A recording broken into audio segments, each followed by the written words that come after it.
It's Oscar season yet again, and if you're as big of an On Cinema fan as I am, then you are dying to see the 5th annual On Cinema Oscar special, which comes out March 4th. In anticipation of that, I decided to list my best and worst moments from the previous 4 specials, so let's take a look. I'm going to start out with one of my favorite moments of all time, the premiere of Tim Heidecker's Oscar Fever. Now, looking back, it's hard to believe that it's only been a few years since this song came out, since it's been in the public consciousness ever since. I mean, every time Oscar season rolls around, we start hearing the songs. I got the Oscar fever. It's hard to believe that it premiered right here on the On Cinema Oscar special. I want to start things off in the tradition of one of my favorite Oscar hosts, Billy Crystal, with a song. So here's a song about Oscar.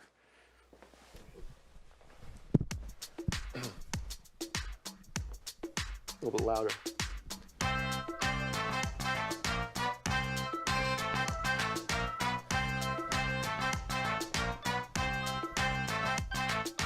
I've got the Oscar fever, hope you got it too. Pour me some bubbly now, it's all you gotta do. It's Christmas of Tinseltown, the Academy Awards. Pop up some popcorn, welcome aboard. Who's gonna win? Who's gonna lose it? I got the Oscar fever, hope you got it too. Here we go.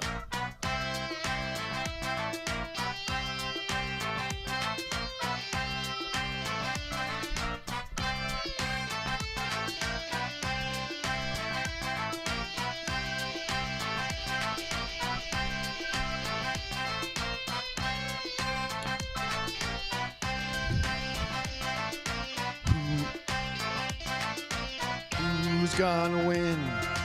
Who's gonna lose? I got the who.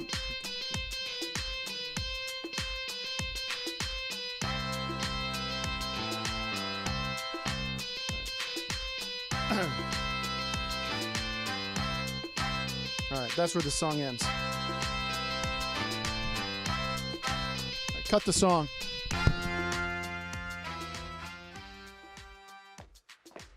All right, well, maybe later we'll have a reprise of that song.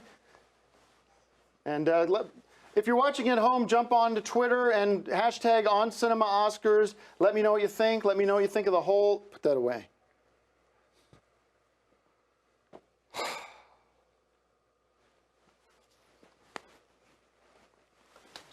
Put it away. All right. Now here's one of the worst moments, and this moment actually spans all of the Oscar specials, and that is Gregg's horrible predictions. He always says that he has some sort of inside source, that he knows who the winner's going to be, but every time he's dead wrong, which just goes to show that he is not the movie buff that he claims to be. So let's take a look back at some of his moments of shame. Hobbit, a couple disappointments tonight, but for those who are watching, you know that the night's still young. And Best Picture, Best Director are the key awards, and we do still expect Hobbit to win those. This is going to be the year that Hobbit 2 surprises everyone. To people that are real movie buffs, movie experts, it's not a surprise. This was the best movie of the year. To people who don't follow the Oscars very carefully, who don't understand how the process works, what the rules are, they might be surprised that a movie that isn't nominated for Best Picture, technically, would win Best Picture. That's due to the fact that people don't understand those nominations are simply suggestions. When they go into the ballot box on Oscar day and vote, you fill in a blank space, the movie that you want to win. You're given the suggestions of what might be the best picture. You can pick from that, or you can pick something that's in your heart. And I think we're going to find, based on the response that Hobbit 2 got in the box office and also critically, that that's going to be the movie folks are going to go for. And I think you're going to see a sweep, not just with Best Picture, but Best Actor, Actress, and a lot of the other categories, the smaller categories, Director, makeup, that kind of thing, too. Right, okay. In a lot of ways, Oscar screwed up this year. Greg, who do you think is going to take home the big prize? I'm talking about Best Picture. Well, you know, it's not what I think, it's what I know. I actually have some friends, some sources on the inside. And This year was very strange. Throughout the history of Oscar, there's always been 10 Best Picture nominations. This year there were only 8. People were scratching their heads, wondering what that was about. In fact, it was very calculated, like all things Oscar. In fact, there are 10 nominations all along. All right. Some of them weren't announced to the public, but they were announced to the voters, and that's all that matters. In addition to the 8 familiar titles that you're all wondering about and hoping will win or won't win, 2 other titles are also on the ballot this year, Annie and The Hobbit 3. I have it from a reliable source that the voting is in, and based on an informal exit poll, The Hobbit received somewhere between 53 and 59% of the votes. Annie received somewhere between 11 and 15%. The rest of the movies were all in the 2 to 5% zone. None of them have a chance. Based on those projections, I think it's obvious that The Hobbit 3 is finally going to walk home with Oscar gold. And it's not a big surprise to those who are movie buffs, to the general public. They're going to be scratching their heads, but guys like us, we know exactly what Oscar's about, and it's about rewarding Peter Jackson and The Hobbit for what has been the greatest trilogy of all time. On a more heartwarming note, the 4th On Cinema Oscar special featured one of the most tear-jerking moments that I can remember in my entire life. And that is the resurrection of Tom Cruise Jr., Tim's son, who met his untimely death because of the black mold in Gregg's apartment. So let's take a look back and see this touching moment. So I want to bring him out. I want to bring out our son, Tom Cruise Jr. And let's bring him out. Can we bring him out?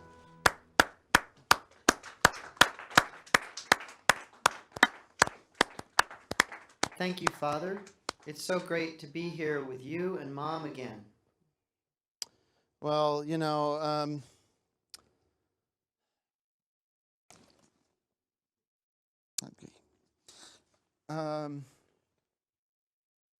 you know, we missed you so much, son. We missed you so much. Don't be sad. I've had a great life. You two were the best parents.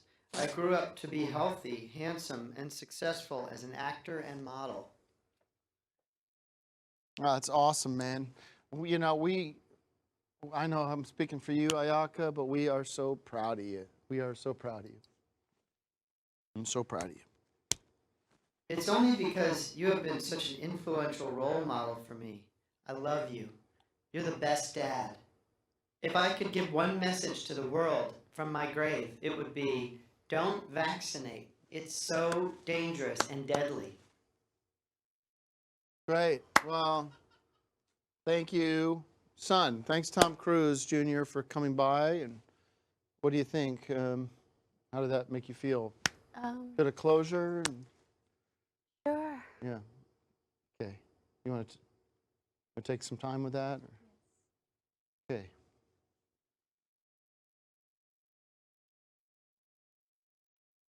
Are we okay? Are we good? Yes. Okay. I thought that was good. That was healthy. I'm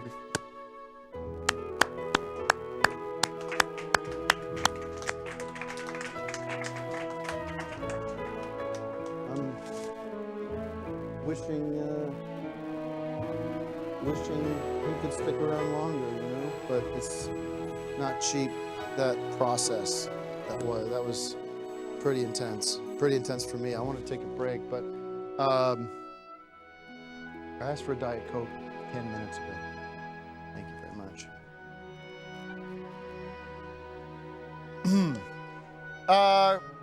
Where's Gregg? Let's bring him back. I got some big news. Gregg? Did you get to see Tom before he left, or?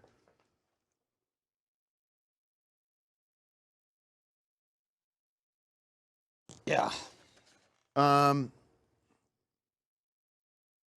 Little backstory. When Tom passed, you had the foresight of suggesting about a week or so before he passed to get some life insurance on him because of the condition he was in. And this is a lot of info, but the silver lining with everything with him, and as you know, the silver lining of his passing, which was so brutal and hard for us, was a little bit of cash, a lot of money came our way because of that. And certain issues with the pharmaceutical companies and everything also sweetened the pot. But it's just, it's a bittersweet sort of thing. Now I'm going to be revisiting one of the worst moments from the On Cinema Oscar specials, and that is Gregg's On Cinema On Location tribute to The Hobbit, which was just plain, it was a technical atrocity, and not to mention just boring. People don't care about The Hobbit or The Shire, at least not as much as Gregg seems to think we do. So this was one of the most boring moments in On Cinema history. It was just a total travesty. So just watch and see for yourself. I'm sorry to remind you all of this, but as it is the worst moments, this belongs on the list. We're going to do a fun segment right now Gregg Turkington has put together, and it is a on location segment, but it's not what you expect. In fact, Gregg has determined that he is going to Middle Earth to report on the comings and goings from down under in Middle Earth, almost a Little Italy, and that would be a different movie. Goodfellas. Yeah, this would be from Middle Earth, from Little Lord of the Rings. And Gregg, where are you now?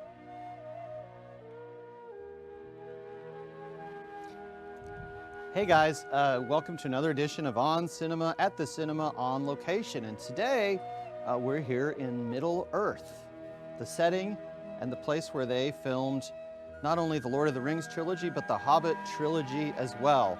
And as you can tell, it's quite a beautiful place to be. There aren't a lot of shelves here in which to place Oscars, but one day they'll bring those in too. This is the very area where Bilbo Baggins did his magical tricks and charmed an audience worldwide with one of the most successful franchises in movie history. And it's just great being here, wandering through Middle Earth. This is every cinema buff's dream, and I'm living it now, here in Middle Earth. Tim, you should really come and visit Middle Earth. It's pretty neat if you're a fan of the Hobbit series.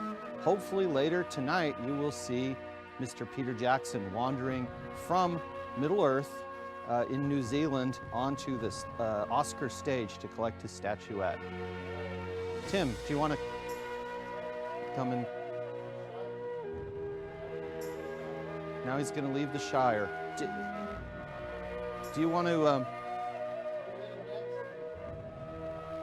This...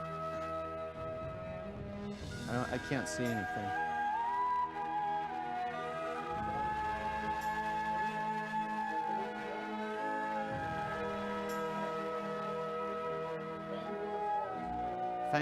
This is Fangorn Forest, which of course is one of the key settings, not only in the Lord of the Rings movies, but in the Hobbit movies as well.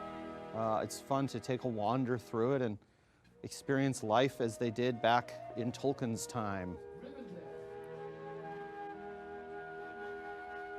This is Rivendell, folks, where, of course, probably my favorite scene in the trilogy took place.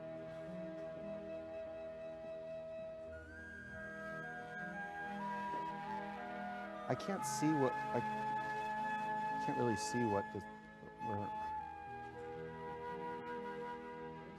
are you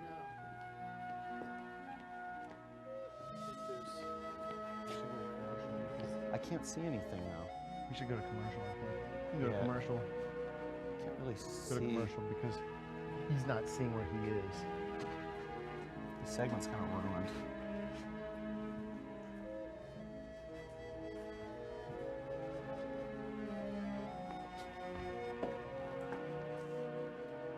If he can't see where he is, then he can't talk about where he is.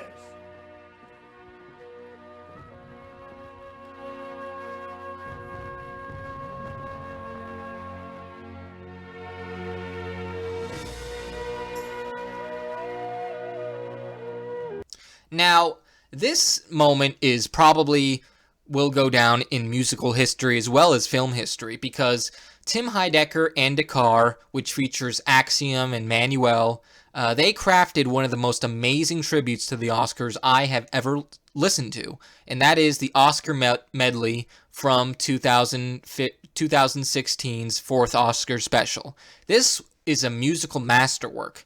It goes to show just how much talent Tim really has. Not only him, but also Axiom, who is one of the greatest guitar players that anyone has ever heard. So let's look back and enjoy the Oscar medley. Back in the good old days of the Oscars, a guy named Billy Crystal used to do a wonderful montage using the Best Picture movies as the theme. And I wanted to do something really different and really special. So for the past couple weeks, I've been writing a medley of music based on the Best Picture movies. That's enough with the fog, thank you. And so I put this song together. I'm incredibly excited about how it came out. It's just really, it's not a literal sort of, this song is about, this movie's about this. It's sort of my own interpretation based on the titles of the movies. I'm really proud of it. I'm really proud that I get to perform it for you guys. So here we go. I'm gonna put my drink down, and it's Oscar Medley 16 starring Dakar. Okay, so ready?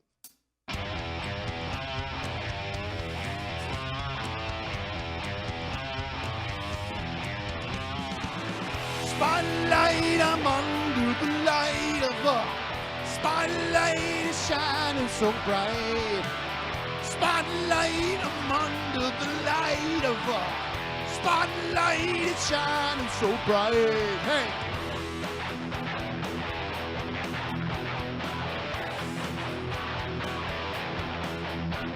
I'm relevant.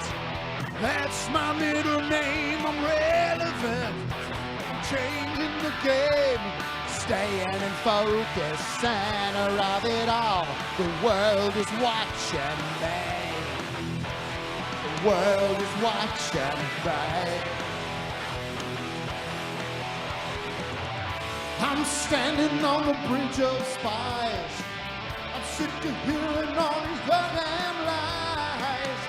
I'm standing on the bridge of spies. Why don't you take off your disguise? Mad Max, giving all the ladies heart attacks. Oh, every night, come on, Mad Max, I'm giving them all heart attacks. I need road, that's what I need, I need.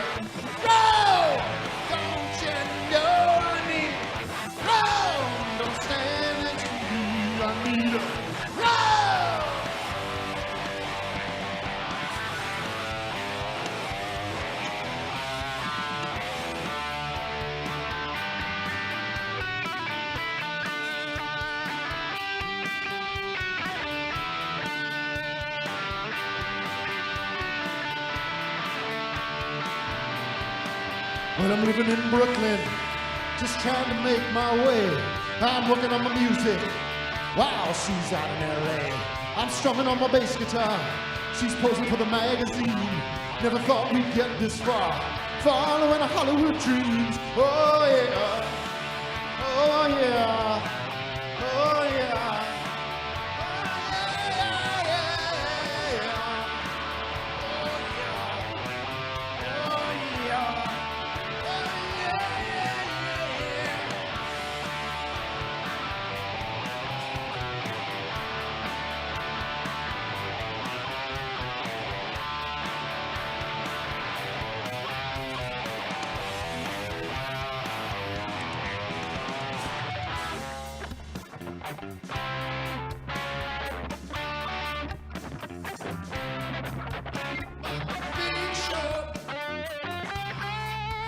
With the tough guys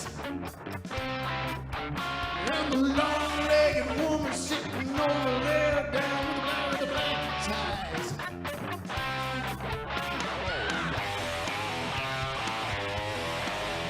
Oh yeah! Lord,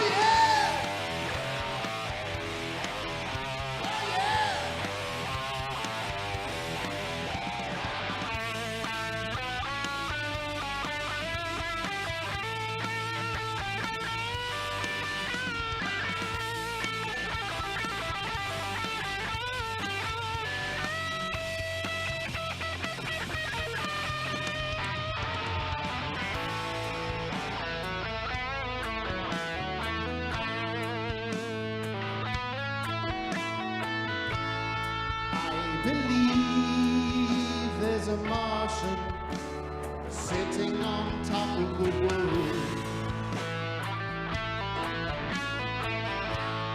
I believe there's a Martian sitting on top of the world.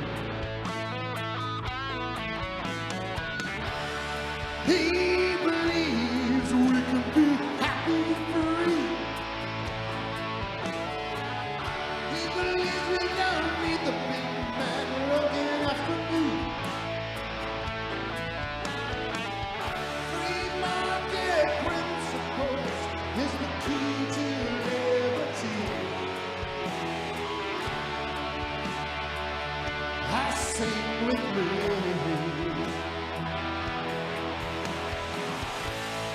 I believe there's a Martian sitting on top of the world. I believe there's a Martian sitting on top of the world. Atlas shrugged when the Clinton machine turned on. Clinton machine, Atlas shrugged when the Clinton machine turned on. Watch it, watch it, watch what's coming. What's coming down the well is not what anybody wants. All right. All right, now let's take a look at another one of the worst moments. It is the end of the second Oscar special, one of Gregg's big finales that fell flat, and this time it was extra embarrassing because he misspelled Oscar in his grand finale, which even if it was spelled right, it wouldn't even be that great. But the fact that he spelled it wrong just goes to show that he's not quite up to snuff. He doesn't really seem to know as much as he claims to. So let's take a look back at one of his most embarrassing moments. Feast your eyes on Hollywood, California.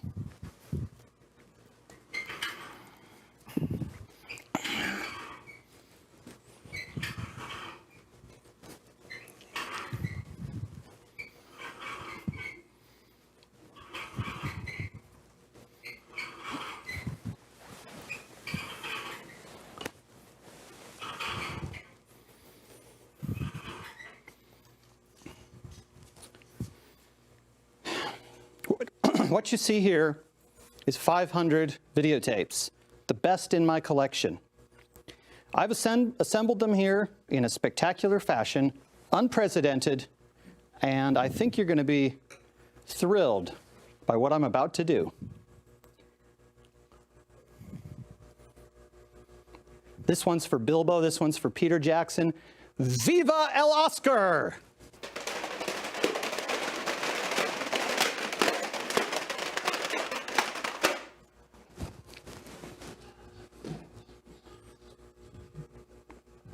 All right. That's spelled Oscar with an A or an E. What is Gregg Turkington's big surprise? Oscar with an E. All right. Is that it? Was that the whole summation of everything? O-S-C-A-R. Greg? It's spelled both ways. It's not spelled both ways. It's O-S-C-A-R. It would have been. They all would have gone down if you would have spelled it right. All right. Now, this next moment put a smile on my face, as I'm sure it did yours. It is the On Cinema Awards from Season 3. And as we can see that Tim Heidecker beat Pierce Brosnan, who is famously 007 James Bond, for the Best Actor, which just cements the fact that Decker is a superior secret agent to 007 James Bond, and he deserves the throne of the greatest secret agent in film history. And it just goes to show that Tim Heidecker is a better actor than Pierce Brosnan and every other person who ever played James Bond, because Bond is trash. So let's take a look back at this classic moment. All right, well, let's go. Speaking of awards, let's go to another installment of the On Cinema Movie Awards, hosted by Kim Delgado. And Kim, we're cutting it over to you. I hope you're ready for the next segment, which is, I believe, an exciting category. Let's take a look. Welcome back, everybody. I'm Kim Delgado. You know, what a night it's been so far, and you got to take my word for it. We're just getting started. Let's get the ball rolling, shall we? Tom Cruise, Jack Nicholson. These are some of Hollywood's leading actors, also known as stars. And they're not just called that because they shine bright. They also star in movies that are beloved around the world. Here are the nominees for the Best Lead Actor.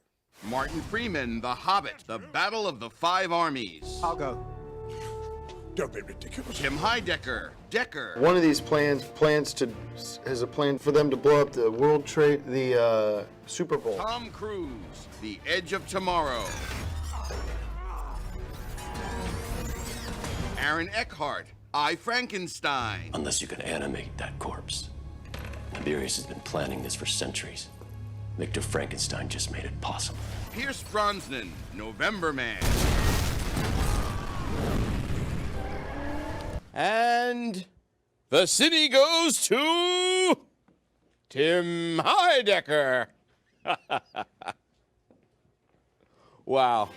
Congratulations, Tim. Thank you very much. What a Kim. fantastic night. Thank you so much. All right, thank you. It's my speech. Thank you very much. But Thank you very much, everybody. And this one is going out to the wonderful work that I did on Decker's, the first Decker. And thank you guys so much for being supportive of my work. And Kim, you're doing a wonderful job hosting the On Cinema Movie Awards.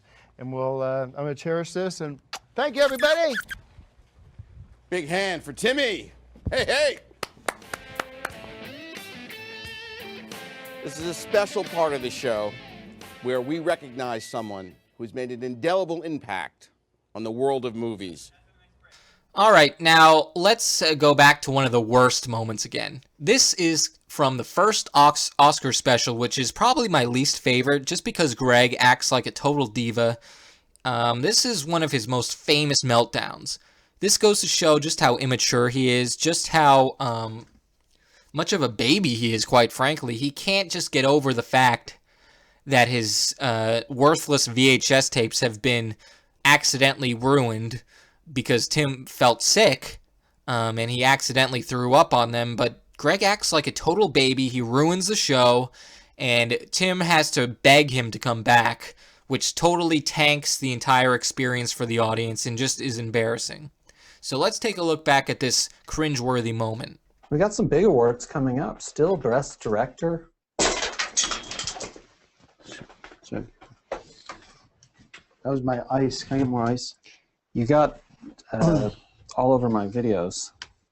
I actually had my friend John, who was in the Godfather Part 2, had signed the back of the case. I'm glad that you threw up on the front of the case because the autograph is still fine. But that one is fine. It's going to need some. It's going to need some. That one is fine. Look at the back is fine. And you can clean it up and it's fine. I just, sorry, I erased his actual signature. Sorry. So. Okay, well, I'm going to go now. It would be fun to tape some episodes of this next week or something, but I'm going to go now.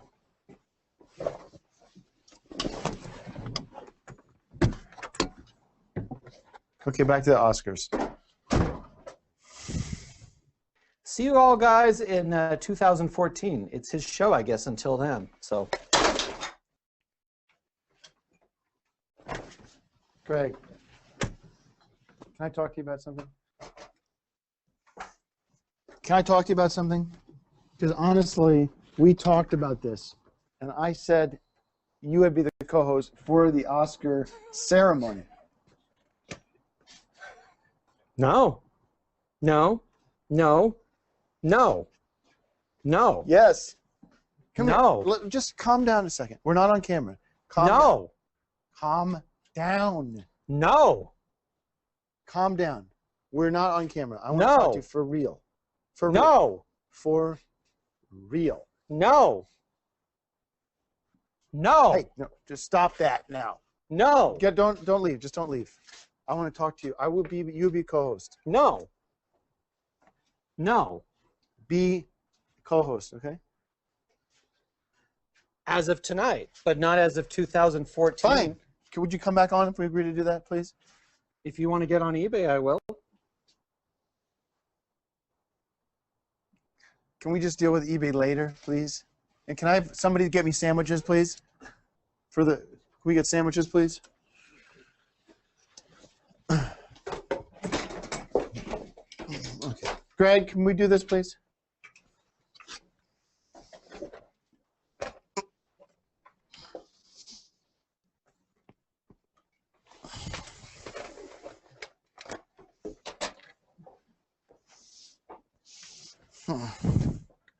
Now let's take a look back at one of the better moments of On Cinema history. I'm going to take you back to early 2014. The world is on edge because Putin has invaded Crimea. And Tim has his finger on the pulse of the nation. He uses his platform to comfort us. He uses his words to educate us in a time of need. And it just goes to show that On Cinema is not just about the movies. It's also about world events and what's going on in the world. And Tim really put our fears at ease, and he really spoke for the general feeling at the time.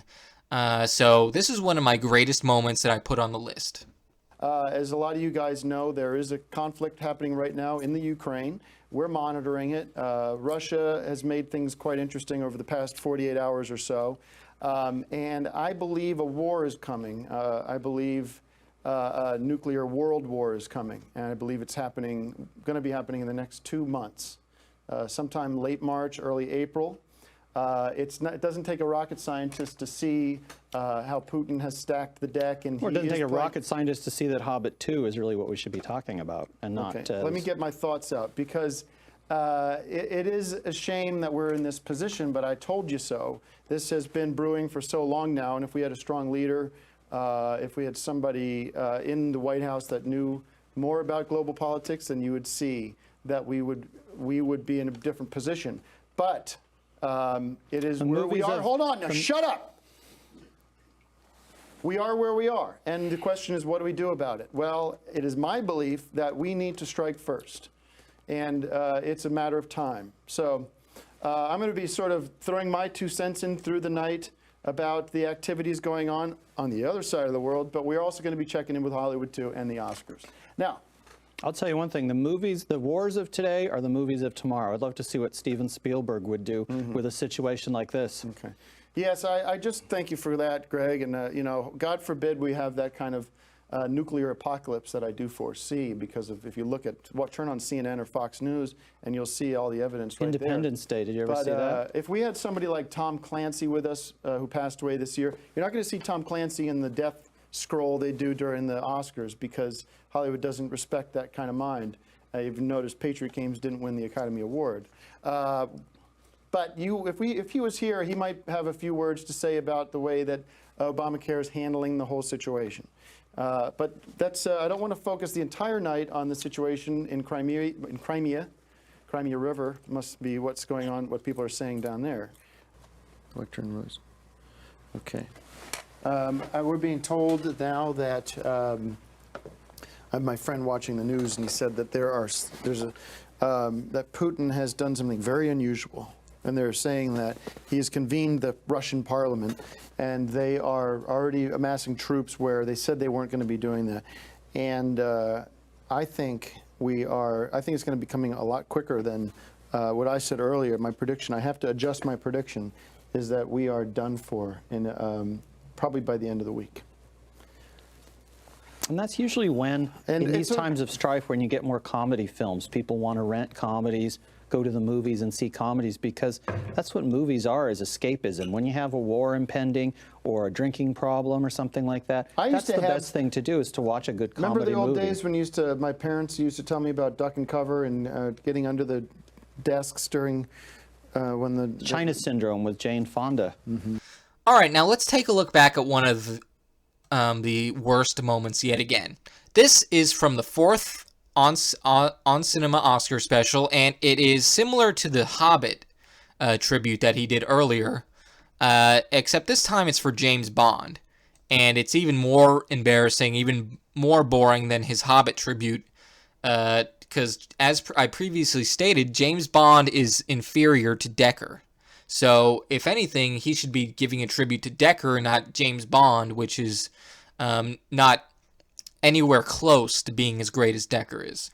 And Tim, rightly so, trashes the segment and derails it right in time before audiences tuned out worldwide. So I give props to Tim for that. And Greg, I'm hoping that the 5th On Cinema Oscar special doesn't feature another one of these boring tributes, because it really drags and it ruins the show. So let's take a look at this moment, which is one of the worst. All right, Greg. Land of Bond. Take it away.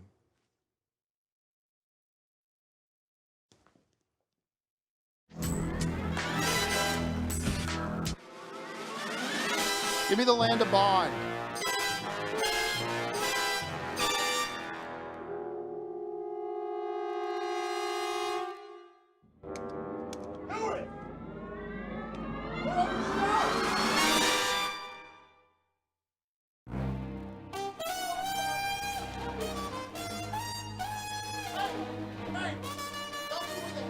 It's a tribute to James Bond. What? Look in the camera and say what the hell's going on. Everyone's confused. I'm not supposed to look in the camera. No, look in the camera and explain the damn segment. It's a tribute to 50 years of Say Bond. it started again. It's a tribute to 50 years of James Bond.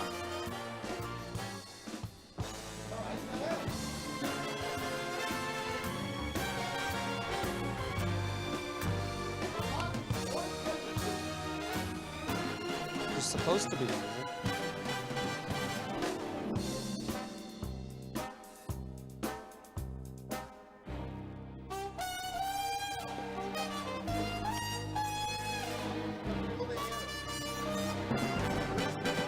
Well, you're not supposed to be barging in. No, I'm like a asking you to explain to the audience what the segment is.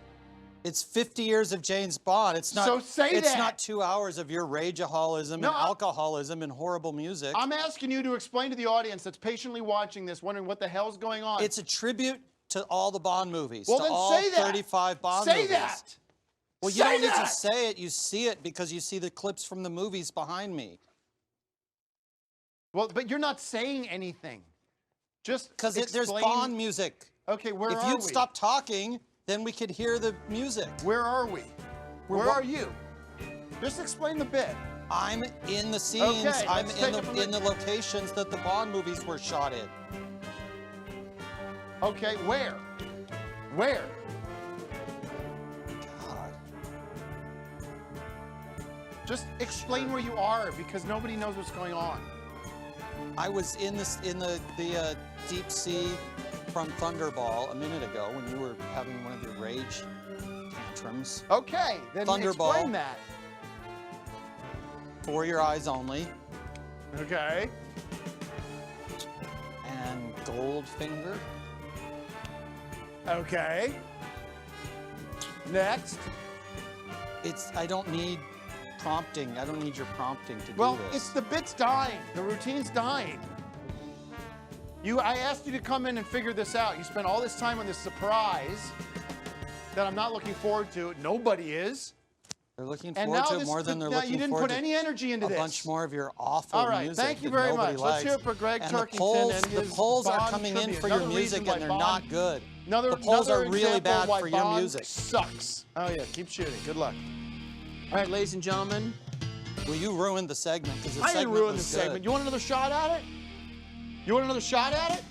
Well, no, because you'll do the same thing that take you it do. from the top. Ladies and gentlemen, I do be hosting the apologize. show until you we had stop some technical. and you Shut get up. your drinking I'm under control. I'm not drinking anything. I had Diet and the Coke. band One are Diet nice Coke. enough guys, but they also don't belong here. Okay, let's give you another shot. They don't know okay, anything I'm a about forgiving movies. guy. I want to make everybody feel good. This is a great night. It's Oscar night. I mean, for Christ's sake, it is.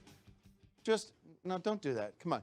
Let's give it one more shot, okay? Ladies and gentlemen, Gregg Turkington's Visit to the land of Bond. I'm not doing it because you're just going to come and scream over it. All right. You already ruined it, and also the suspense is ruined because people already saw the visuals the first time, except with your insane rageaholism over the whole thing. Greg, calm down. Nobody's here.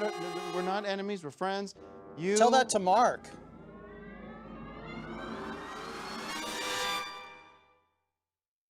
Excuse me?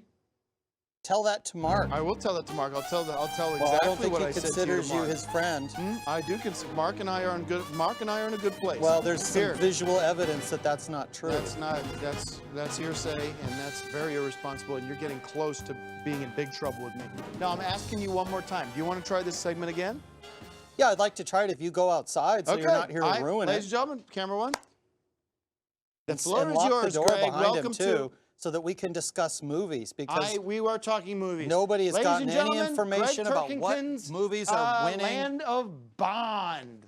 But it's already ruined because we already played you. God. You already ruined the segment, Tim. He's already wrecked it.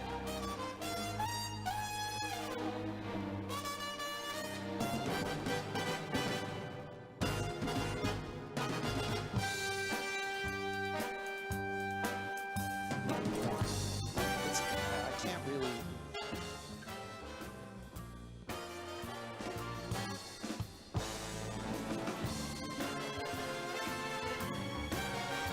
Yeah.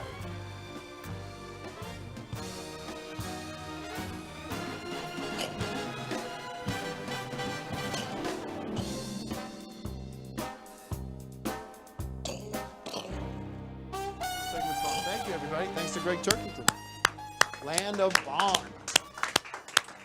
All right, let's move on. We're going to revisit another one of the better moments, one of the best moments in my opinion, and that is the simulation of Tim winning Best Actor at the Academy Awards. Now, it has recently been revealed that Vic Berger actually edited this part for the Oscar special, and Vic Berger is a master. He's an editing wizard, and it just goes to show that there's a lot of talent behind the scenes of On Cinema, and I'm hoping that one day this really comes to life, because Tim really deserves to win an actual Oscar, and his acting talents exceed most actors today. So I'm sure this will happen in real life, but until then, we have this special moment to look back on and appreciate. So let's take a look back. You know, this next segment is a lot of fun. I always had this dream of winning an Oscar, and I wondered what it would be like. And here is my Oscar fantasy. This is what it would be like if I won the Oscar, which I will. Okay. Take it away. To present the Oscar for Best Actor, please welcome Joe Estevez and John Aprea.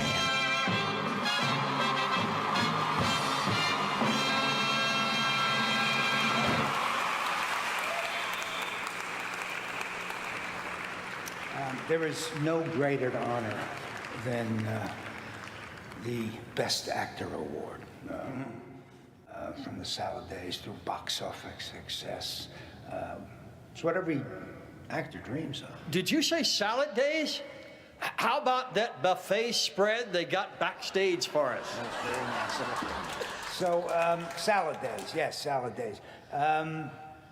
And Ben Kingsley won an Academy Award, right? Gandhi, he would have loved it.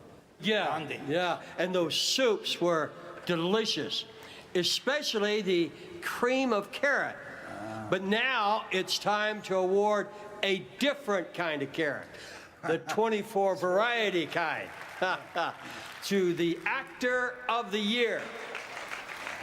And the nominees are Tom Hanks. Another Tom Cruise. Robert De Niro. John Boyd. And Tim Heidecker for Tim Story, directed by Tim Story, and written and starring Tim Heidecker. And the winner is? My buddy, Tim Heidecker. Got practice.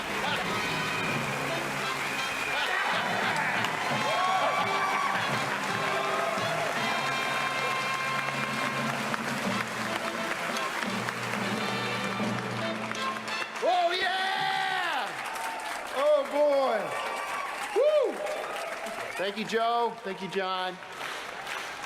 Thank you. Thank you, everybody. Wow. Thank you very much, Academy. This is such an exciting night for me. You know, I kind of put this list together at the last minute. I just want to say that this is so great to be up here with you guys. And so what a great list of it. Thank Tom Cruise and Tom Hanks and Mr. De Niro, and it's just unbelievable. We should have shared this award, and this award goes to you guys. So thank you so much. And Tom Cruise, you deserve the Oscar for Jack Reacher, and I think it's a shame that you got robbed of that award. Tom Hanks, you've got plenty. It's time for some of us to win. I want to thank my agent and the great team of managers and personal, people that do the hair and do the makeup and all the rest. So important and make me who I am up there on the big screen. I want to thank my lawyer, Barry Schwartz, who's so kind and generous, and my parents, my beautiful parents back home in Pennsylvania. You guys are the greatest, and I love all my aunts and uncles and grandparents too. My ex-wife, my beautiful ex-wife, thank you very much, and my more beautiful current wife, Julianne Moore, who's here with me tonight. Thank you, Julianne. She's starring in her own movie, More Story, but more about that later. Who should be winning tonight. Love you. And I'd marry you all over again. And thank you to Tim Story, my wonderful director. He's just an inspiration to me. It was almost a joke for him to direct at first because the idea of Tim Story directing Tim Story was so amusing to me. But Tim Story is a terrific director. I think he's greater than any director has ever lived, including Martin Scorsese and Robert Hitchcock. This movie that won so many awards tonight will continue to win awards if we make more. And let me just take this opportunity to tell all the critics out there, all the movie critics out there, I used to do this. I used to be a movie critic. And it's not fun to hear people talk crap about you and to say that you stink and all the rest. So you guys can go sit in your little corner and think you're God and tell everybody what they should see and what they shouldn't see. But the trick is, this is what matters, is winning gold and becoming a successful actor and going on to be in a lot of movies and starring in them as well. So critics beware, I don't care what you think. Thank you so much to everybody. Candace from the Nature Mart, I said I'd thank you for the flax seeds because flax seeds are what's keeping me alive today. Use flax seeds, it'll save your life. Thank you again so much, it's such an honor. And you have to know that it's your duty to speak out when you see wrong happening. That's what Tim's story was always about, was being true to yourself and believing in truth and freedom from oppression from the federal government. And you don't have to listen to Obamacare. You don't have to do just what they say. Be a part of that whole machine. Thank you, everybody. Safe driving, and God bless, and we'll see you soon in the movie theater. I'm gonna go have some champagne.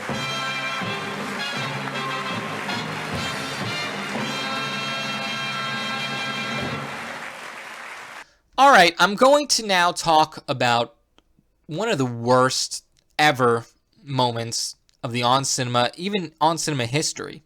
And that is the interview with Peyton Reed, where Gregg basically stabs Tim in the back, and it is revealed that Gregg has connived with this Peyton Reed character to give himself a role in Ant-Man, when Tim really deserved that role, let's be honest. He's a much better actor than Gregg, and without him, then Gregg wouldn't even have a part in Decker, because initially he didn't even want to be Kington. But Tim put him in, and I think that he deserved to be an Ant-Man and not Gregg. So this really goes to show how much of a conniving bastard Gregg is, and he's not to be trusted. So let's take a look back at one of this most shameful moments in On Cinema history. Peyton, this question is for you. Everyone's talking about Decker. It's one of the highlights of the season last year. Best movie of the year. What would you have done differently if you had directed Decker? It's kind of a fun question for Tim to listen to. Well, that's actually, that's kind of a slippery slope. That's it's very tough for one director to sit next to another. Every director has a different style, so it's kind of, particularly when it's finished. Now, if Tim were to say to me, hey, I've got a rough cut of a movie, or a show, I want you to check it out and give me some notes. That's one thing, but you know, it's done, so it's kind of weird to. I tell you what you'd say. You'd say no notes. That's the best movie I've ever seen. So, God bless you for checking in. But who's this guy? Where did you get Well, this guy I'm not saying it would be you do it. Where's any this different. guy from? I mean, I'd seen this Yes Man movie once on TBS, but it's not. Yeah, I mean, listen, I think Decker's terrific. Pardon me, but I mean, how do you know anybody? Who do you bring? Who do you bring in? Who is this you're bringing in? There are a handful of shows. Can I just say now that he has asked the question? No, you've said enough. I would have probably Greg, shut up for a second. few less motorcycle riding shots. Would have been just. All right. Well, Those are pretty popular. I'm going to ask you a question. I've also you answer heard me from honestly. How some do you people know that this guy? Well, this is. Well, I mean, because how do you know this guy? You don't talk no more. The show's called On Director, so we talked. I want to know from you what kind of setup this is. How do you know who this is? Why did you bring him here today? How do you know who he is? Because I'm trying to make the best pilot I can by getting advice and information from top directors. How do you know him? Let me ask it. Then you're not going to answer me straight. You answer me honestly. How do you know this asshole? All right. Well, it's kind of an exciting thing to. I watched Decker and thought again that you directed Gregg in a terrific performance. Yeah, and, I know I did. You know, my casting people and I were always looking for sort of exciting new people. So we will go on the internet and sort of scour the internet for people, and you know, she sort of turned me on to Decker. And I saw Greg. I'm sorry if is it Kingston or Kington? It's Kingston. The character. Yeah. So I saw his performance as Kingston, and I was like Kington. His performance as Kington, and I was like, I think this guy's terrific. And I was directing this movie Ant-Man for Marvel, and I was like, we got to there's a scene that I think this guy would be perfect for. I can't talk too much about it, but it's a scene with Paul Rudd, and so I got in touch with Gregg, and I was like, I want you to be in Ant-Man, and we. When are you doing this? We shot it in the fall. We started principal photography, I guess, mid-August, and wrapped December, and I think you came down. Was it November or November? You were in Jackson Hole, and you weren't talking to me, and you weren't doing. But it's the kind of thing that, again, as a director, like I was just trying. I mean, this was a lot of fun to be on a movie set. But as a director, to see that, and Hold on. You're in a movie with Paul Rudd. Yeah, he's a great, and I can't reveal who Gregg plays. Is this a prank? I'm sorry. I mean,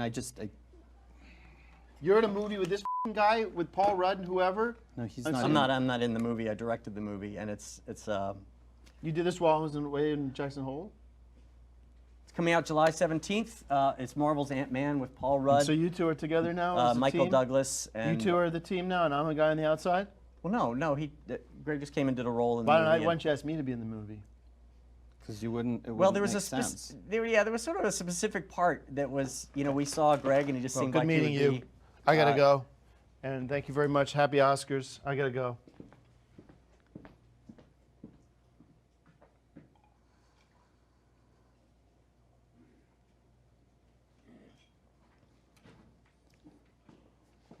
Thank you for watching On Cinema on Directors. This comes out July 17th. July 17th. Ant-Man comes out July 17th. Let's go to a break. You not told him? He's really touchy. Welcome back to the On Cinema Oscar special starring Tim Heidecker, myself as the host, only host of the show, because Gregg Turkington set me up. I hate to say it. He's welcome back, but right now he's licking his wounds, because I think he's looking himself in the mirror and knowing that what he did to me was as much a disgrace as you can do to a man. And I've been completely thrown under the bus by Mike Huckabee. I've been completely thrown under the bus by Gregg Turkington. And I've been completely thrown under the bus by the technical crew that puts this show together, because the first half of the show is a complete disaster. And I apologize to everybody. But we continue to make a great show. And Gregg Turkington, if you're watching, you are welcome back. I do respect you. And you are welcome in my house. But I'll tell you one thing about Peyton Reed. He will never get a bag of popcorn in my book for any movie he makes, whether it be Ant-Man, Bugman, Flyman, No Man, a sequel to Yes Man by Jim Carrey. No Man should have been called because it was a dog. And 0 bags of popcorn for all Peyton Reed's movies because he thought better than to cast me in that Ant-Man crap. Gregg Turkington's going to fall flat on his face in that movie. Everyone's going to boycott that movie, and I don't want any on-cinema family members to see that crap. All right, that's one of the worst moments by far, but I'm going to move on to one of the better moments, and that is this interview from the 4th annual On Cinema Oscar special with D. Williams, who reveals his secret to sneaking into the Oscars, and I thought this was a very interesting segment, and it was relevant to the Oscars because it really goes to show that the security isn't really all there at the Oscars if this guy can get in. But I thought that it deserved its place on one of the best of list because it was very educational and it was very relevant to the Oscars. So let's take a look back. Greg, help me out getting this guy. I'm not sure too much about him. D. Thompson D. wrote Thompson a book on how I went to the Oscars All right. without a ticket, which is sort of every movie buff's dream. Yeah. Here we go, let's ladies and get to gentlemen. the I want to inside welcome scoop. to the stage Mr. D. Thompson. And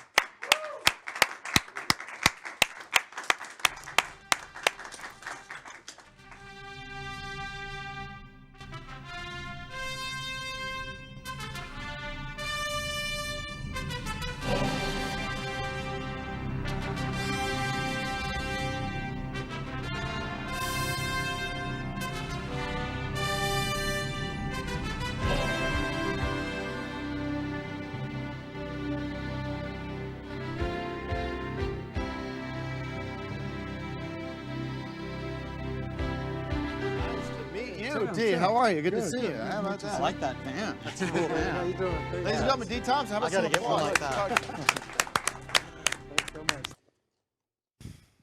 But when you walked in, you just get walking the door. I mean, so there's an I empty only seat asked that you that just when we're think, planning well, this- nobody's got that I seat. only I'll ho- just sit there. I only asked that when I we walked plan in with this out, we figure out when his availabilities are. and as His I went avails along have to with be- this voice coming in my head, from God talking to me on this journey, I just went with it. And every time he would tell me what to do, and I went with it, met a total stranger who became a friend, and saw the entire show. Have you seen And the Governor's Ball. I was Have at you the seen Governor's Oh Ball. God with John Denver and George I Burns, where have. he's that's a good movie. I have, yeah, great movie. It's a phenomenal thing that happened to me. It's sort of like a supernatural thing that happened. Like in the movie, and well, in all three of the movies, really. Yeah. He's been drinking. I'm really sorry. Yeah, well, people have their vices. What can I say? But yeah, it was a great evening. Cinderella-like evening for me, and That was the year that George Burns, who actually played God, that was the year he died, 1997. So they probably had some sort of tribute at the awards. Do you remember? Yes. Well, they didn't have a tribute to George Burns, I don't think, that year. But of course, they do the memoriam every year. Mm-hmm. But I've had an opportunity to work with the Oscars as a stand-in. Matter of fact, a little trivia for you: I'm the only guy or girl that has received 4 Oscars. You have 4 Oscars in one day, and I work as a stand-in, as the Oscars at the Oscars, and I received an award from Martin Scorsese, Cameron Diaz. Tim, he's got 4 Oscars that I received in the rehearsal. Okay, in the rehearsal. So they were the real Oscars, or was it just a brick? Well, I've received 4 Oscars now that I work for the Oscars. I do a stand-in. Oh, you do stand-in. You do stand-in. We're doing the rehearsals, and I received an Oscar from Harrison Ford, Martin Scorsese, Cameron Diaz. stand by. Pause. So was it real Best Martin Scorsese? cinematographer. Let's give a big round of applause to Emmanuel Lubezki from The Relevant. Yes. So was it the real? And on the complete opposite side of the spectrum, we have this moment from the 3rd annual Oscar special where Greg drones on and on about this Silmarillion, one of J.R.R. Tolkien's books, which is total nonsense, really, and even Tim falls asleep at the end. So it just goes to show, if the host is falling asleep, then the audience at home is just tuning out en masse. So this is by far one of the worst moments in on-cinema history, and just goes to show why Greg should not be trusted in any capacity as a host, because he has no clue about what audiences want to see. Well, I was worried about, even if The Hobbit did win, which it will, I was getting a little bit of a Hobbit hangover, as I like to call it. Thinking about a world without more Hobbit movies. And, they already have 3, and really, if you know the book, you know that they've used up every possible scenario from the book. And then I found out about this new book, which honestly is kind of a godsend to us Hobbit heads. It's called the Silmarillion. Silmarillion, and it's Tolkien's companion piece to The Lord of the Rings and The Hobbit. This is a very interesting book. It's not as well known. I actually went ahead and got a copy for you, Tim, so that you could brush up on this. Hey, how do you like that? I have it under pretty good authority that Peter Jackson is familiar with this book and is currently preparing not one, not two, not three, not four, but over 100 separate movies based on the characters in the Silmarillion. Now, if you look at this chart here, I don't know if we can get a close-up on this. Tim, if you turn to page, well, these pages aren't numbered because it's J.R. Tolkien and he does things his own way, but if you look at the chart here, it shows all the different characters that are introduced. These are new characters. We all love Bilbo Baggins, but do you know Elwing, Elrond, Elros, Maglin, Finrod, Finarfin, Irwin, Agnor, Galadriel, Hurin, Baragond, Belegond, Bregor. This is, in other words, this is a blueprint for all the movies. Of a script. All of these characters will get their own movie over the next 50 years. And it maybe as often as a movie every 3 months because there's that many characters. And each character has a story to tell. Just as Bilbo had a story to tell, so does Halmir, so does Handir, so does Irindil, so does Turin, so does Gundor, so I'm does reading this right now for Kendai. the first time. I never read this book before in my life. Notes on pronunciation. The following note is intended simply to clarify a few main features of the pronunciation of names in the Elvish language and is by no means exhaustive. For full information on the subject, see Lord of the Rings Appendix E, which I'm sure you've seen. Consonants. C always has the value of K, never of S. Thus, Celeborn is Celeborn and not Celeborn. In a few cases, as Tolka's, Kelemenari as K has been used in the spelling of this book. That's pretty cool. And I mean, here's something that just shows you what kind of excitement Jackson could bring to this project. Listen to this. I'm just going to read one random paragraph, and I want you to put yourself in the place of a moviegoer sitting in the dark cinema. The screen lights up with the opening scene of the movie, and it's Peter Jackson, total command of cinema, and this is the story that he tells. It is told that Huan pursued the sons of Fëanor, and they fled in fear. In returning, he brought to Luthien a herb out of the forest. With that leaf, she staunched Berin's wound, and by her arts and by her love, she healed him, and thus at last they returned to Doriath. There, Beren, being torn between his oath and his love, and knowing Luthien to be now safe, arose one morning before the sun and committed her to the care of Huan. Then in great anguish he departed, while she yet slept upon the grass. He rode northward again with all speed to the pass of Sirion, and coming to the skirts of Taur Nu Fuin, he looked across the waste of Anfaglith and saw far the peaks of Thangoridrim. The point is just that there's a lot of stories that were untold, and that I felt that we were deprived of more Hobbit, but now I'm learning that, in fact, it's anything but that. I make a movie prediction right now, right tonight. You are going to see between 50 and 150 new Peter Jackson, J.R.R. Tolkien movies over the next 30 or 40 years. And these movies are going to break all box office records. As much as I love James Bond, I think these are going to finally pass James Bond as the most successful franchise in movie history. And I do hope that everyone will get online, purchase the Silmarillion, tweet at me about it. I can answer any questions you have, and look forward to the new era of motion pictures. Peter Jackson, J.R.R. Tolkien teaming up again to present the story of characters like Thuringwithel and Angband in the coming century. Back to you, Tim. Welcome back.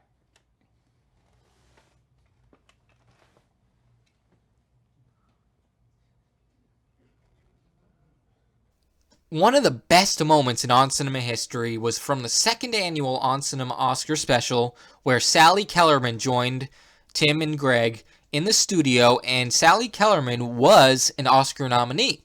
So it was very exciting to get some inside knowledge from an actual person who was at the Academy Awards and was nominated. And this is one of the best moments in On Cinema history. Let's take a look back. Talk to us a little bit about Oscar night 1970. 1970, before you all were born. Mann's Chinese Theater? I don't remember. I don't remember where we were. But you were there for MASH. The Dorothy Chandler Pavilion. That's right. That's where Is that what it was? Yeah, yeah. Oh, very good. And you were there for MASH. Expert. I was. I got nominated for Best Supporting Actress for Hot Lips. One of the great What roles. was the energy like in the room? Oh, it was so exciting. Anything one did with Robert Altman was fun. By the way, not spiked. Feel free to drink it. Thank you. We're not going to the warm get you in thing trouble. kinda- Oh, I know it's not the like- best champagne, Well, but, it's, we only got it's fun. Well, I'll $300. drink. We only got $300 to produce the show. Oh, so. bless your heart. Well, I'll drink to you too. Warm champagne's better than no champagne, is like what my uncle used to Not say. bad, really. It's not bad. No, Pretend it really it's isn't. sake. Yeah, you know, I got to sing on the Academy Awards at the same time, and I was so excited about that. I was under contract to Verve at 18, and I made my first album, Lou Adler, and, you know, of course. Janis Joplin influenced. But Quincy Jones was a friend of mine, and he knew I sang, so he said, yeah, you'll sing. And I sang with Burt Lancaster, Petula Clark, and Ricardo Montalban. No, what a list. Now you have people Ricardo's like, voice. Yeah, well, I don't know. I was too excited, you know, because and they had to come to me and say, quick, get into your seat, your category. I'd forgotten all about my category. What you know? a stressful night that must have been. But it was an exciting night. And when I didn't win, and who was it that won from Airport? Oh. The Broadway actress, I can't think of her name, and she was about Shirley 82. Temple. No, I don't know, I can't think of her name, but I can remember yours and yours. Yes. Here's who I am. I think that's one of the biggest upsets in history of Oscar, because you should have won that award. I should saying have. it on Well, the as I record. said Hot Lips, when- first of all, you don't remember Airport. No one talks about seeing Airport. They talk about seeing MASH. And Airplane. They talk It was about Helen Airplane. Hayes, and they Helen talk about Hayes. Airplane. She's dead? Helen Hayes Well, then is I can dead. say this without any anybody, no one's going to call me. Helen Hayes isn't going to call me, No, but I'm she's glad not. she's I dead. hope she's not. Well, that's nice. Well, I'm glad she's dead now, too. That's so right. that she doesn't have to hear that. And also, if she was still alive, she'd be 120, and nobody It's a wants to little live that strange. old. Yeah, it's a little strange to be that old. Did they give you, this is something I wondered about, and I consider myself an expert about these things, but you can't find this information on the internet or from talking to people who haven't been nominated. I've always wondered, do they give you a certificate as a nominee, or a small Oscar, How do you have maybe proof a small that you were statue? nominated? Talk about the disappointment. You know, today, when you're nominated, you get like $10,000 worth of things in your bag. I got a plaque. So you do get a plaque. A I have plaque a isn't plaque. bad. Yeah, a plaque. Plaque You ain't have bad. it with you. And I have a Golden Globe plaque, and I there have you I got nominated for Best Foreign Actress in Canada. I have a plaque for that. Thoughts on plaques. Ukraine? Anything? We were talking earlier about Putin has reared his ugly head again. And Yeah, where are we headed with that? My prediction is nuclear war, unfortunately. And since you were in I don't think MASH, so. No, yeah. that dealt with the Vietnam War, and wondering if are we headed in that direction? Well, I'm so glad you asked me, I mean, a real expert on where we're heading. Well, who I knows? don't have a clue. Okay. I mean, and I don't know why. Well, I would be concerned. In fact, I would say to everybody watching tonight, be very afraid, because I believe that nuclear war is upon us. And I would say to everyone listening, Yes. not to be afraid, and to keep your thinking in a place where, you know, you just know that's not going to happen. Fair enough. And think about movies, and think about the Oscars, and think about The Hobbit, Let's and not dwell on fantastical situations Exactly. that are Well, not likely listen, to I happen. love this. I think we could turn this night, because forget the Oscars, honestly. No. Who cares Oh, yeah, who no, I was just but going to say, let's put our focus on thinking the there. Let's Oscars. focus on the Oscar and focus on when I will be getting my next nomination. There you and go. win. Well, Now, to end my list, I have a moment that has both the best and worst of the On Cinema Oscar specials. The worst is Gregg's stupid coding game, and this dragged on, and Gregg had these poor kids try to use his archaic coding methods in order to code some videotapes for his collection. And this was boring, it was totally irrelevant to the Oscars, and just dragged on, but it makes its way to the best of list because we finally get to see Tim punish Mark Proksch for stealing the Decker character in Decker vs. Dracula, as is infamously known. Mark assumed the role of Decker without the consent of Tim, who owns the character. So in lieu of jail time, in lieu of being sued, Tim decides to punish Mark the old-fashioned way with a good old beatdown. So this is one of my favorite moments. Let's take a look back. Okay, we got the first one up. All right. Okay, and we got one up here. All right. We're tied 1-1. Fantastic for the ant people and okay, yes. Not what I'm supposed to do. Well, this game's boring. No foreheads. Oh, foreheads. You know I'm what? sorry. Foreheads. He's just trying to have more problems with you. Hey, guys. I'm gonna. Hey, guys, come on. Come on. Where you going? Where you going, Mark? He told me to. Hey, guys. That's all right. Stay at it here, guys. Stay at it here. That's all right. Stay at it here. It's all good. It's all good. Where you going? They're friends over You're there. not done here. You're doing. Friends Hey, having a. you're doing Harpo. You're not going anywhere. I know I'm not going anywhere. I'm just. He's trying to tell me how to direct my show. All right, all right. Trying- We're tied. He's trying to tell me how to direct my show. Okay, doing well. Now we're winding down here to what do you say? The last Stay away from him. 40 Stay away seconds. from Last 40 seconds. stay away from Doesn't him. have any sandwiches, does it? Okay. Yeah. All right. Mark's not directing the show. All right. We're winding down the last 30 seconds now. 30. All right. 3-2. Well, Okay. Antheads are leading. And it's very difficult over there, but he's hanging in. All right, Antheads 3, Foreheads 2, Foreheads 3. We are tied. We got 15 seconds here. Okay, Hold on. Time out. Time out. Fantastic Four is the winner. I declare it. Stand up. Tied 1-1. Because you have to check the tapes to make sure they're labeled. No, right. they're fine. I checked them myself. No, All right, because let's you haven't wrap it looked up. at the coding. Come on, it's good. I don't know. Yeah, that's We're very good. nice, very fair. No, that's all right, Joe. No, because I have to check here. That's fine. So just call it. Okay. Winners over here. No, because I have to check the coding to make sure Sit they're down, coded Greg. properly. Sit down. Okay, there's some technical problems with this. Can you do that pretty quick then? Yeah, check it out. Okay, Okay, check it all out. right. You got 10 seconds. Well, these, which team did these? Because the tape is too high. The tape's supposed to be at the bottom. No, That's don't worry about that. you know, that's a minor point. All right, it's but- tied Tape's- 1-1. We'll be right. No, Yeah. because they have to check the coding to make sure that they got the codes right. You know. Yep, this is the one. You got it right. You guys got it right. Fantastic Four. That's right. All right. Oh, take that. wait a minute, that's theirs. So these Is guys this should one be the right? winner then. Huh? Is that one right? That one's wrong. Sorry, No, guys. this is the only one that's right so far. You got to start doing because your the job tape's here. in the I'm right asking you to place. control this.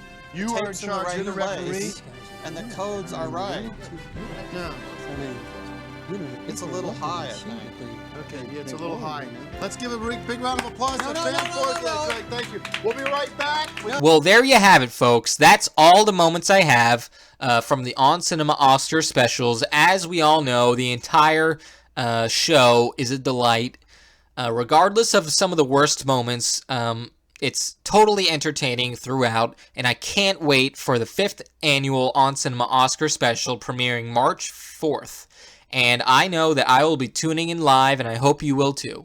So I'll see you there. Seamus out.